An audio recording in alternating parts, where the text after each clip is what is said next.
What if the villain wasn't the one holding the knife, but the one writing the contract? A young woman is found dead in a hotel bathroom, a knife wound to her abdomen. Her boyfriend, barely 21 years old, dazed, high, confused, first confesses, then denies, then forgets. Within weeks, he too is found dead. A note is left behind. Some say it's a suicide pact. Others say it's a cover-up. And a few wonder quietly if the music industry itself isn't somehow responsible. This is not fiction. This is the final chapter of Sid Vicious and Nancy Spungen, two tragic icons of the 1970s punk movement, whose lives were as raw and chaotic as the music they lived for. But here's the question no one seems to want to ask out loud. Did Sid kill Nancy? Or was he sacrificed? Welcome to the channel. If you're here, you're likely someone who doesn't accept headlines at face value. You believe in peeling back layers, asking the uncomfortable questions, and tracing shadows that others ignore. If you value truth over sensationalism and want to explore the hidden side of infamous events, be sure to subscribe, hit that bell icon, and join the conversation in the comments. Because what we're about to explore is not just a murder case or a celebrity overdose. It's a case study in how fame, addiction, manipulation, and corporate silence can destroy lives, sometimes right in front of us. Let's rewind not just to October 1978 when Nancy died, or February 1979 when Sid followed, but further back, to a childhood defined by abandonment. Simon John Ritchie, better known to the world as Sid Vicious, was not born a monster. He was born into brokenness. A father who vanished, a mother who slipped into addiction, a teenage boy tossed out of the house with nowhere to go but into the arms of a rising counterculture that embraced dysfunction like it was rebellion. Now ask yourself, when a boy is rejected by his family, raised in chaos, and rewarded for violence, what kind of man do you expect him to become? When Sid met punk rock, it wasn't just a genre. It was a tribe, a religion, a stage that welcomed pain and rage. He didn't play bass well, in fact. Many say he barely played at all. But he was punk. He bled chaos. And that's precisely why he was chosen. Let that sink in. Sid wasn't recruited into the Sex Pistols because of talent. He was hired for his image, his aggression, his volatility. He was a walking grenade, and the industry pulled the pin for profit. By 1977, Sid had joined the Sex Pistols and met Nancy Spungen, a troubled American groupie with her own history of mental illness, addiction, and dysfunction. Together, they became the punk scene's most infamous couple. Their love was toxic, obsessive, violent, but it was also marketable. Headlines followed them. Paparazzi stalked them. Rumors fed the legend. And no one at the band, not their management, not even the record label, stepped in. Because a train wreck sells more tickets than a safe ride. But something shifted in early 1978. The Sex Pistols' American tour was a disaster. Sid was falling apart physically, mentally, spiritually.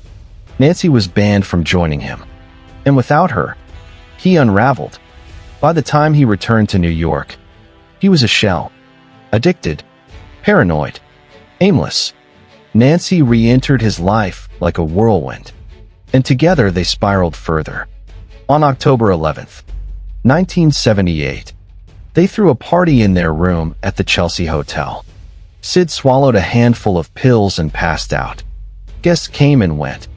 The next morning, Nancy was found dead. And Sid, he didn't even remember. That's where the story should begin, not end.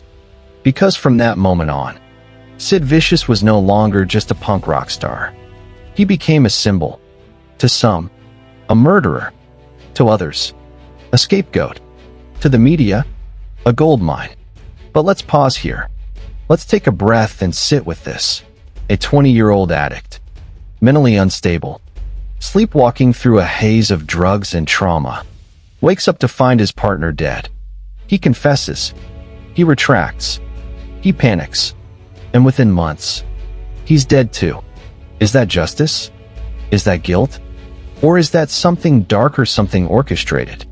In this series, we'll unpack the timeline, dissect the relationships, expose the contradictions, and trace the power dynamics behind the headlines. We'll look beyond the image of Sid Vicious with a sneer and a spiked collar, and instead ask who used him, who ignored him, and who benefited from his downfall. Because sometimes the loudest crimes are committed in silence, and sometimes the most damning fingerprints are on the contracts, not the crime scene. Stay with us. In the next segment, we'll go step by step through Sid's rise and fall through the punk scene, his relationship with Nancy, and the many red flags that no one seemed to care about, until it was too late.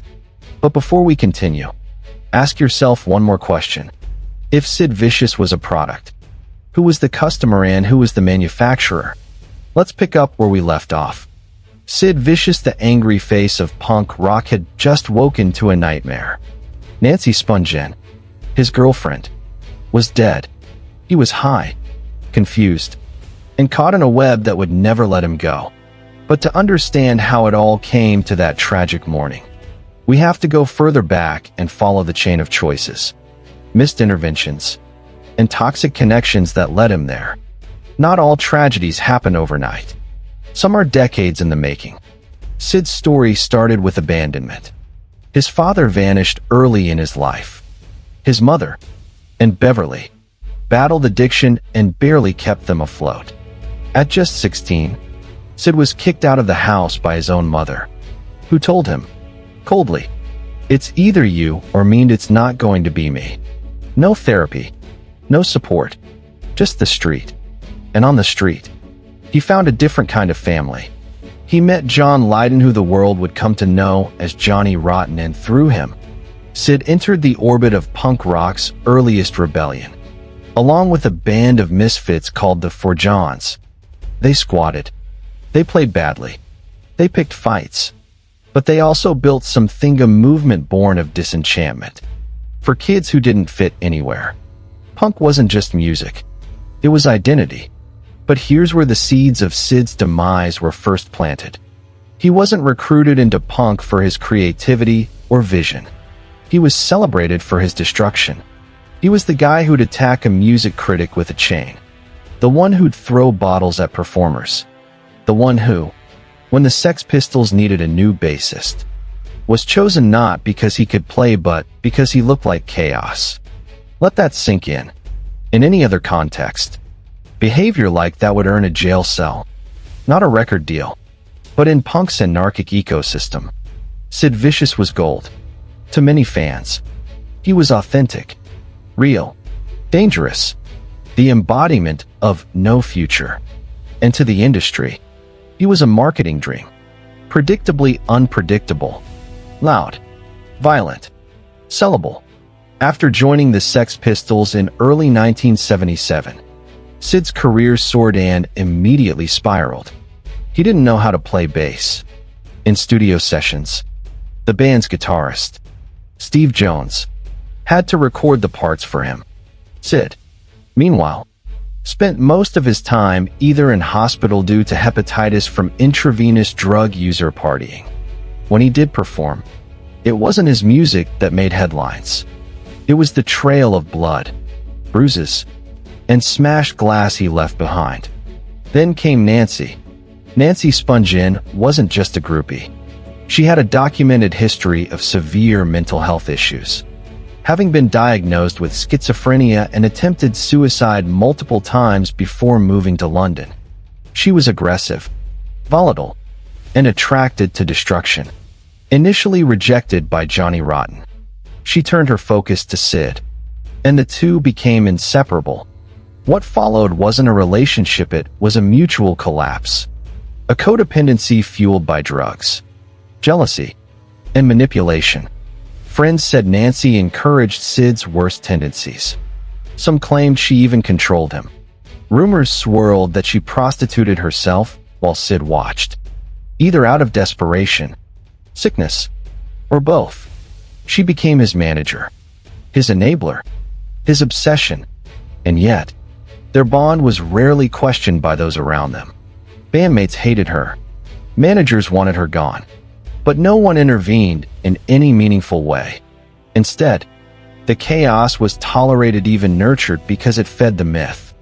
The media painted them as punks Bonnie and Clyde.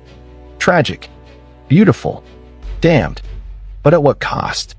By early 1978, things were unraveling fast.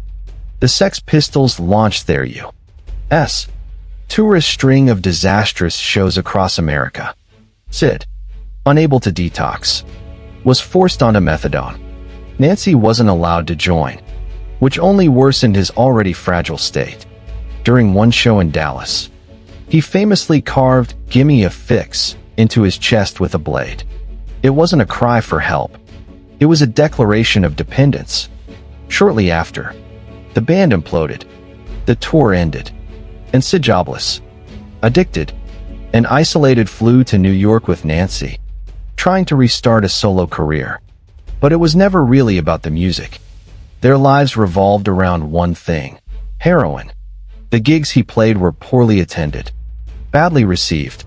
Without the Sex Pistols, Sid was exposed as a hollow icon, an echo of Rotten without the wit, the brains, or the voice.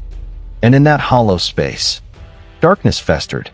Reports from that time describe a couple spiraling toward oblivion.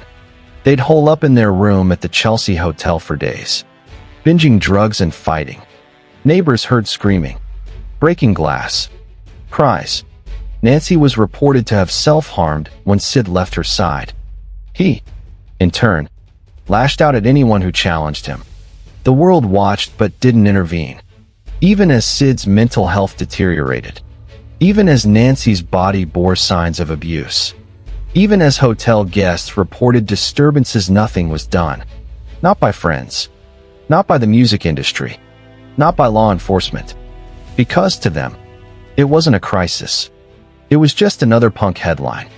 Then came the night of October 11th.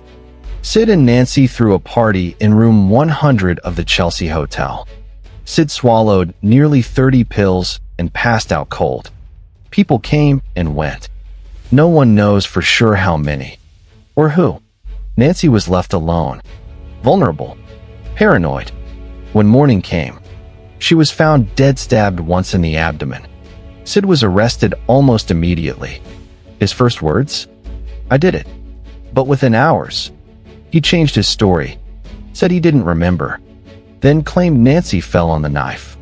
Later, he denied being awake at all. And right there, the narrative splintered. To some, his confession was proof. To others, it was the desperate blurt of a man in shock. But ask yourself, how reliable is a confession from someone in a drug-induced haze, physically incapable of standing upright? How trustworthy is a statement made without legal counsel, in the fog of grief and withdrawal? More importantly, why was so little effort made to investigate the other people at the party?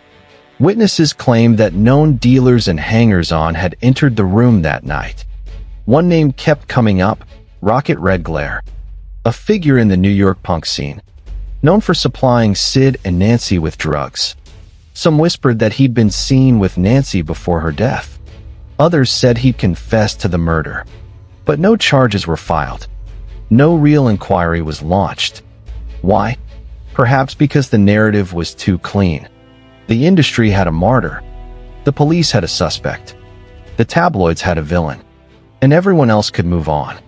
But as we'll explore in the next section, the story didn't end with Nancy.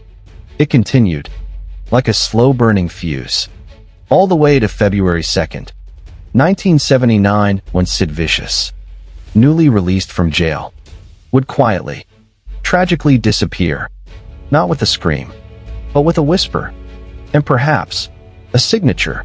And now we enter the darkest stretch of the story, the unraveling of Sid Vicious in the weeks between Nancy's death and his own. A slow, deliberate collapse. And what's most haunting isn't just the silence around him, but the people who were close enough to intervene and chose not to. Let's start with the obvious: Sid Vicious was arrested for Nancy Spungen's murder. But that arrest, swift as it was, came with complications. His confession didn't hold. He recanted. He contradicted himself repeatedly. Some reports claimed he said they had a fight. Others say he remembered nothing. And still others say he claimed Nancy fell on the knife herself. Now pause here.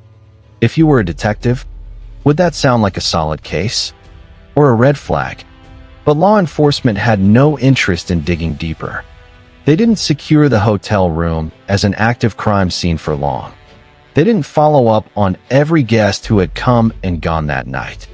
And the man many insiders believed to be the real killer? Rocket Red Glaria, known dealer and a volatile presence in the punk scene, was never seriously investigated. Instead, all attention stayed fixed on Sid.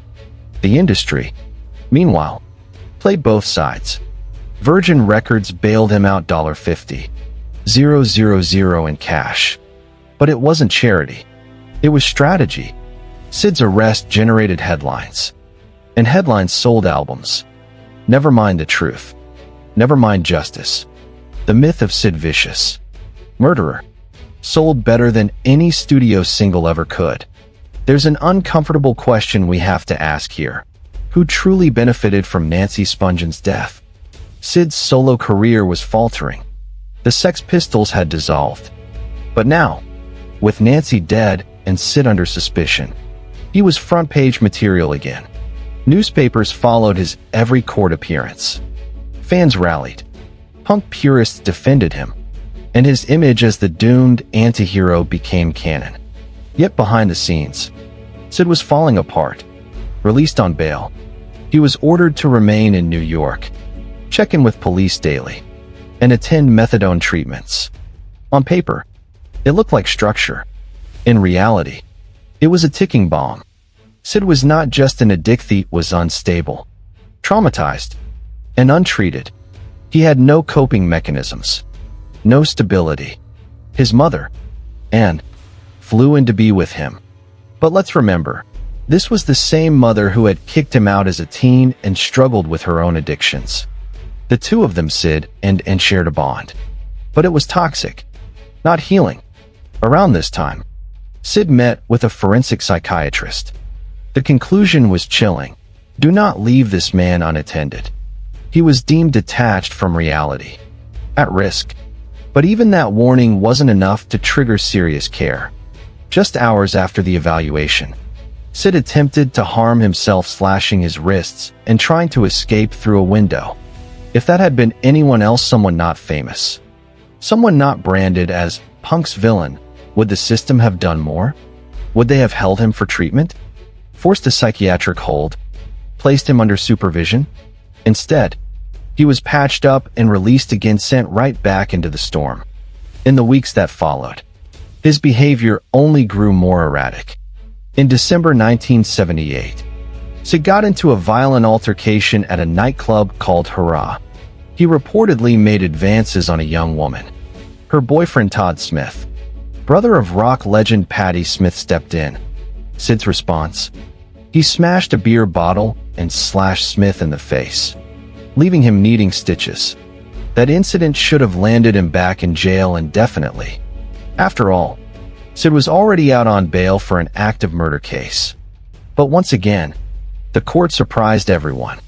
Instead of remanding him, they reduced his bail from $50,000 to just $10,000 and released him. Why? Who was behind that decision? Who vouched for him? Who wanted him back on the street? Because if we're being honest, Sid wasn't just spiraling, was being allowed to spiral, enabled by a system that, either through negligence or manipulation, left him vulnerable. And maybe that's the point no one likes to say out loud. It was easier to let Sid destroy himself than to watch him tell the truth. Because what if he changed his story again? What if, clean and lucid, he remembered something different? Something that implicated someone else? What if his death was more convenient than his testimony? In late January 1979, fresh out of detox from a short stint at Rikers Island, Sid re-entered the city like a ghost. pale, hollow-eyed, and quieter than usual. And that's when it happened, the chance encounter with Peter Grau, a friend from the scene. Sid asked him for a favor. Drugs. Peter complied. On February 1st, Sid's mother and threw a small get-together at a friend's apartment. The group was a mix of punks, hangers-on, and family. It was supposed to be a celebration. Sid was out. The case was pending, and they wanted to lift his spirits. Instead, it became his final goodbye. Sometime during the night, Sid took heroin, his first real hit since detox. A relapse. Some claim he injected himself. Others whisper that someone else administered it. Either way, it was powerful. Too powerful. Later that night, worried about how agitated he was, someone gave him 4 sleeping pills. Enough to knock out a grown man. Sid Vicious never woke up. The next morning, and Beverly found her son cold, lifeless, under a blanket she'd tucked him in with. A leather jacket still wrapped around him. His boots still on. He was 21 years old. She later claimed to have found a suicide note in his pocket. A short, handwritten plea. We had a death pact, and I'm keeping my side of the deal. Bury me next to my baby. But here's the part few talk about. The note, while tragic, has no witnesses. It has never been verified by law enforcement. No handwriting analysis. No forensic confirmation. Justin's word. The woman who, just hours before, helped plan his freedom party, who reportedly brought him heroin that night, who had a history of substance abuse and questionable choices. So now ask yourself, was this the final act of a doomed love story? Or the silent curtain drop of a truth too dangerous to speak? Sid Vicious died without ever standing trial. The murder case was effectively closed. No one else was charged. Rocket red glare vanished into legend. And Nancy's death? Still officially unsolved. That's the reality. No verdict. No justice. Just silence. In the next segment, we'll explore the aftermath, how the punk scene responded, how the media canonized Sid as a martyr, and why decades later, we still don't know what really happened in Room 100. Because maybe the truth didn't die with Sid. Maybe it was buried with him. What happens when a legend dies? But the questions don't. In the days and weeks following Sid Vicious' death, something strange unfolded, not a mourning process, but a myth-making process. The media, the punk scene, even former enemies began to reshape the narrative. Sid was no longer just a suspect in a murder. He was now punk's fallen prince. The tragic icon of a movement that preached no future and then delivered exactly that. But buried in the tributes and retrospectives was something more disturbing, a collective decision to stop asking questions. Let's start with the press. Tabloids painted Sid as the quintessential doomed romantic and addict, broken by the system, driven to die by love. Nancy became the Yoko Ono of punk, blamed for corrupting him, as if his downfall would have been prevented had she not entered the scene. Some articles even romanticized the idea of a suicide pact. Others speculated that Sid was murdered or helped along to avoid the humiliation of a trial. But all these stories shared one trait. None of them sought accountability. No one challenged why a young man so clearly mentally unwell had been released into the public after multiple violent incidents. No one questioned the laxity of the courts, the hands-off approach of the industry, or the manipulations of those closest to him, including, quite possibly, his own mother. Meanwhile, within the punk community, the reactions were even more layered. Some saw Sid's death as inevitable. A few even celebrated it not because they hated him, but because they believed he had fulfilled the prophecy of punk: live fast, die young, and become legend. In that twisted lens, Sid didn't fail. He succeeded. He embodied the chaos punk preached. But others saw it differently. Johnny Rotten, Sid's closest friend, And the man who had brought him into the Sex Pistols later admitted that he carried a deep guilt. He confessed to believing that Sid was never mentally prepared for fame or the pressure that came with it. He was ill-equipped. Rotten said, "He was not made for this." It's a damning statement, because it points to something no one wants to admit. Sid Vicious should never have been in that position in the first place. He wasn't trained. He wasn't stable. He wasn't protected. He was used. Used by a manager who prioritized image over health. Used by a record label that saw dollar signs in his breakdowns. Used by a media machine that needed villains and martyrs in equal measure. Used, even, by the very movement he thought would save him. And when he was no longer useful, they let him go. Or worse, they watched him fall, knowing exactly where he'd land. Even the timeline of his final days is suspicious. Why was someone fresh out of detox allowed to take sleeping pills and be left unsupervised? Why was his mother, who had previously struggled with substance abuse, allowed to manage his care? Why did no one secure a full toxicology report or question the origins of the heroin found in his system? And let's not forget the suicide note. A note that conveniently absolved everyone. A note that wrapped the story up into a neat, sellable tragedy. Two doomed lovers, reunited in death. But real life isn't a rock opera. And that's exactly what this became. A performance. A story so neatly tragic that no one wanted to pull the thread.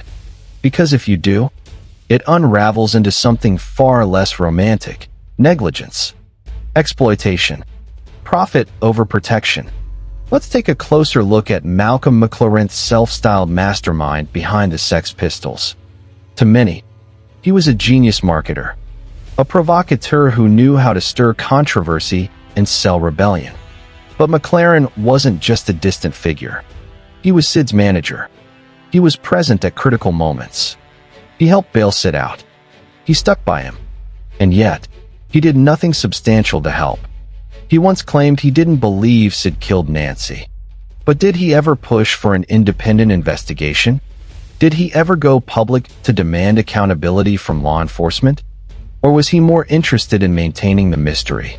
Because, as every publicist knows, mystery sells. We also have to talk about Rocket Red Glare, the man many believe was involved in Nancy's death. He was known to have provided Sid with drugs. Some reports claim he was at the party the night Nancy died. Others say he was seen fleeing the scene. Some who knew him swore he privately confessed to the murder. And yet, no charges were ever brought. Why? Because Sid was the perfect scapegoat. Think about it.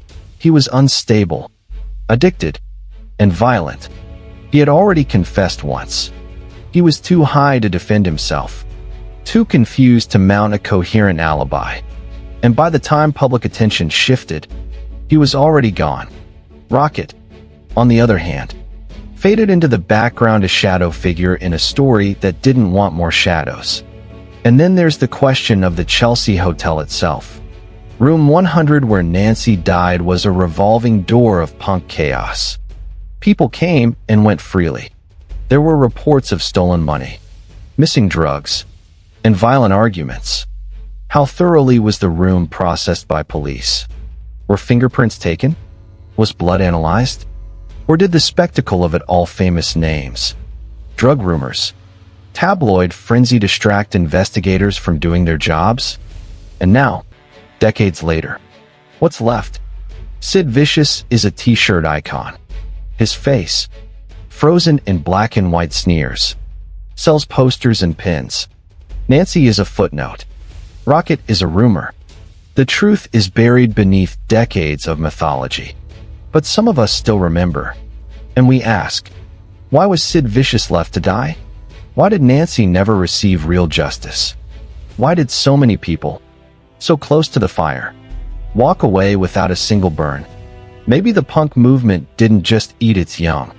Maybe it built its altar on their bones. In the next part, we'll confront the cultural legacy of Sid and Nancy, how their story has been distorted, commodified, and repackaged for generations, and what that says about us as a society that loves a good tragedy, as long as it's profitable. In the aftermath of a tragedy, we often ask what was lost.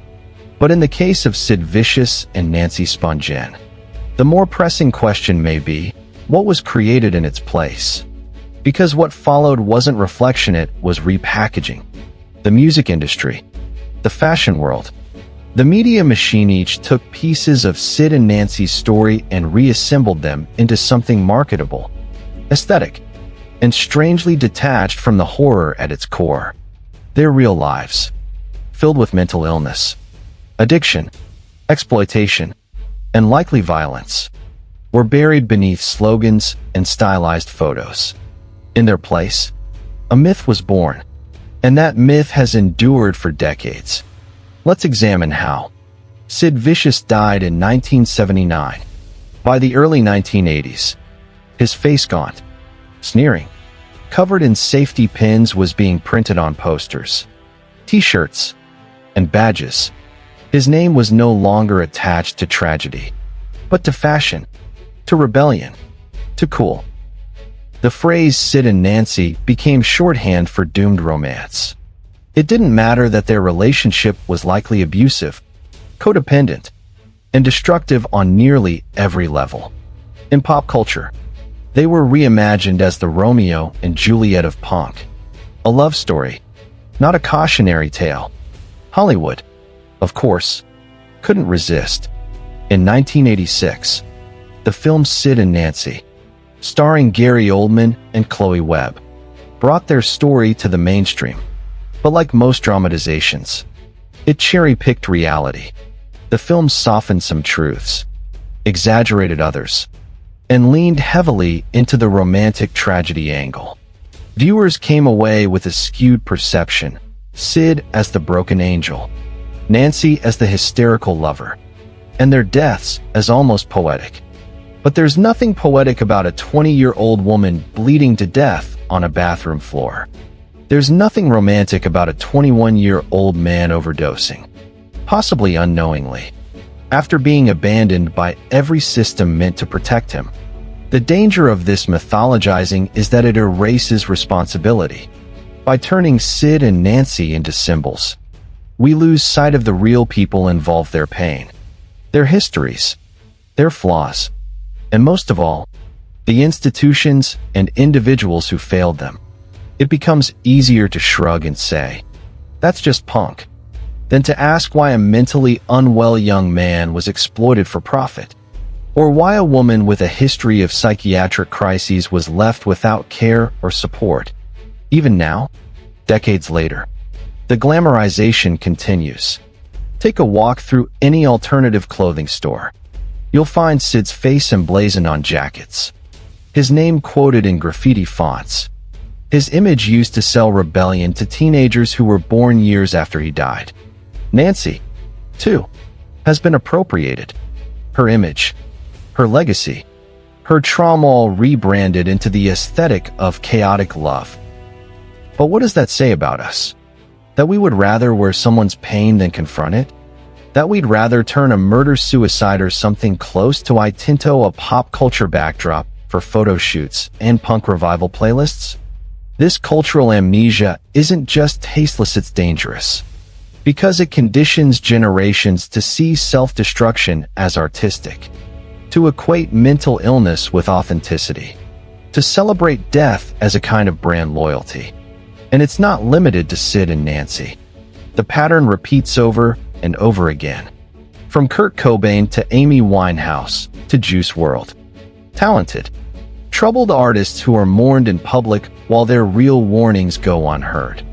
Who become style icons in death, while their cries for help in life were ignored. In Sid's case, this myth-making goes even further. He didn't just become a symbol, he became an excuse for others in the industry to push boundaries, to play reckless, to destroy themselves on stage and off, because that's what Sid would have done. His name became justification for excess, for chaos, for not caring. And that's the great irony. Sid Vicious wasn't fearless. He wasn't indifferent. He wasn't invincible. He was fragile. Multiple people friends, managers, even law enforcement saw signs that Sid was unraveling. His violent outbursts, his dependence on heroin, his disconnection from reality. Psychiatric evaluations stated clearly that he should not be left alone. And yet, time after time, he was. Because the system around him didn't value his survival. It valued his spectacle. We need to look closely at that word spectacle. It's not just a description. It's a strategy. A spectacle distracts. It excites. It sells. And most importantly, it protects those in power from scrutiny. While the world watched Sid bleed, stumble, fight, and eventually die, the people profiting from his image stayed clean. They didn't overdose. They didn't stand trial. They didn't lose everything. They held the cameras. They controlled the story. This is why, even now, it's critical to dissect the legacy of Sid and Nancy, not to destroy it, but to deconstruct it, to peel back the slogans, the t-shirts, the nostalgia, and ask, what really happened? Who was really responsible? And why do we still, all these years later, find comfort in a version of events that lets everyone off the hook? Because once we see through the myth, we're forced to confront reality. That reality is harder, uglier, more human. It means acknowledging that Sid Vicious wasn't just a rebel, was a neglected, traumatized young man. That Nancy Spungen wasn't just loud or provocative, she was sick, unsupported, and deeply vulnerable.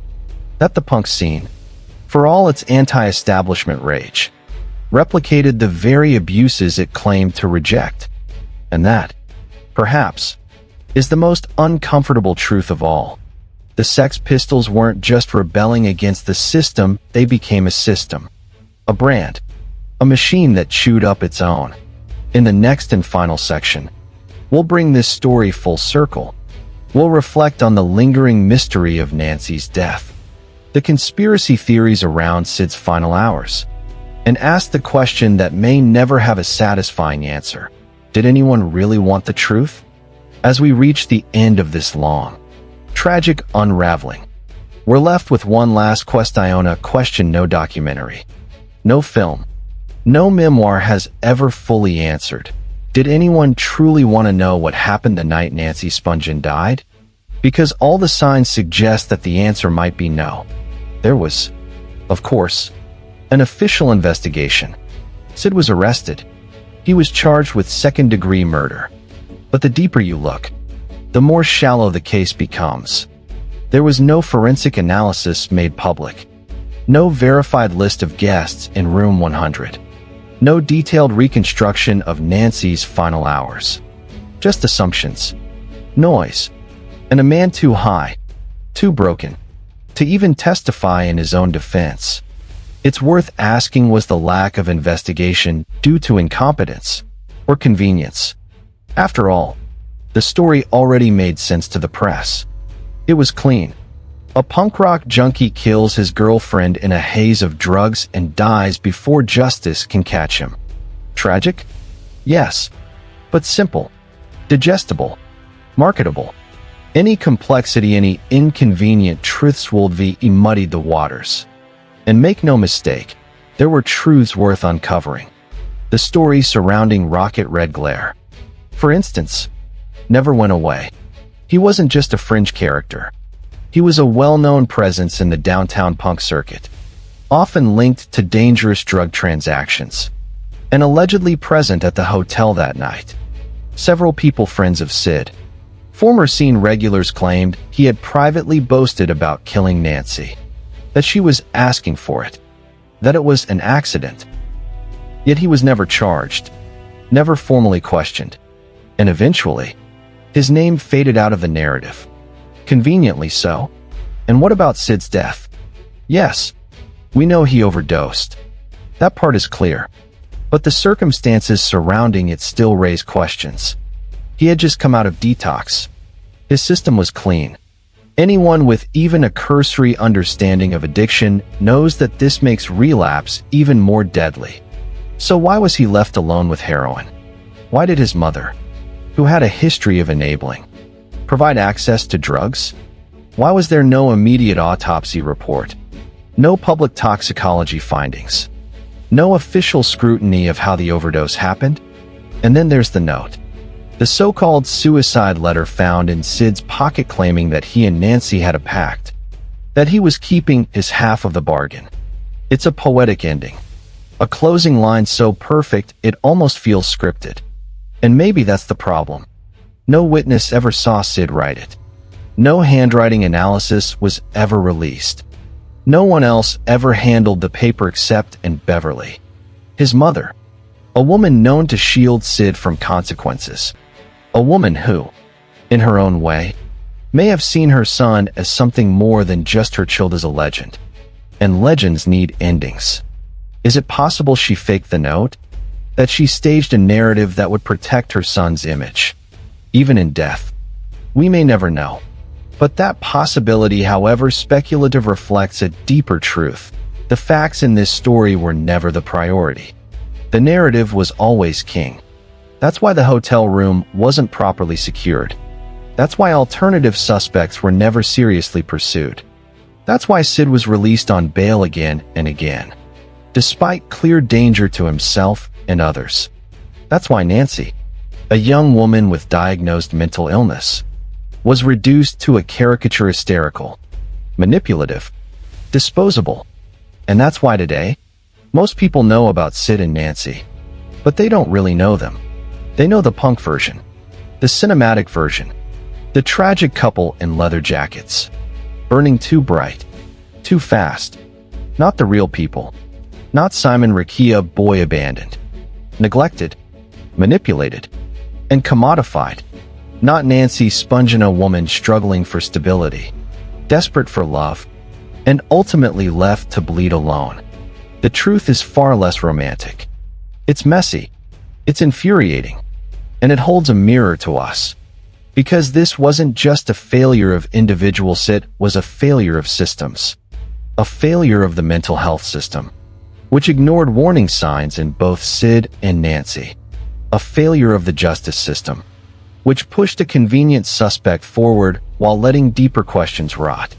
A failure of the music industry, which profited from Sid's destruction and then mourned him like a lost saint. And a failure of culture itself, because we still haven't learned. We still idolize the broken. We still fetishize dysfunction. We still reward chaos with attention. And when the crash comes, we turn our backs and say, well, what did you expect? So maybe this story isn't just about what happened in a hotel room in 1978. Maybe it's about what we allow to happen again and again because it's easier to consume a myth than confront a system. Maybe Sid Vicious didn't just die from an overdose. Maybe he died from being used up. And maybe Nancy wasn't just a victim of a knife wound. Maybe she was a victim of a world that only cared about her when she was dead. The legacy of Sid and Nancy shouldn't be found in tattoos or song lyrics or Halloween costumes. It should be found in reform, in awareness, in accountability. It should remind us that when we see someone spiraling, someone hurting, someone alone, we don't look away. We don't package them into a headline. We reach in. We ask questions. We fight for the truth even when it's messy. Especially when it's messy. Because if we don't, we're not just letting history repeat itself. We're choosing to. And somewhere, in another hotel room, another story begins with the same silence, the same shadows, the same ending waiting to happen. Maybe the saddest part of this story isn't that two young people died, but that so many people stood by and watched it happen. Sid and Nancy weren't just casualties of punk. They were casualties of silence, of systems that failed, of an industry that cashed in on their chaos. And maybe, just maybe, they were casualties of our own appetite for tragedy as long as it looks good on a poster. So the next time we romanticize a self-destructive artist, the next time we share a photo of a lost icon with a quote they never really said, the next time we see someone spiraling and call it legendary instead of a warning, we might want to ask ourselves, do we really want the truth? Or do we just want a story that hurts in all the right places? Thank you for staying with us all the way through this journey. If this made you think even just for a moment about the way we remember, exploit, and move on from human lives turned into headlines, then this conversation isn't over. And if you're someone who wants more than what the surface tells you, subscribe to the channel so you never miss the truths that others would rather keep hidden. See you next time.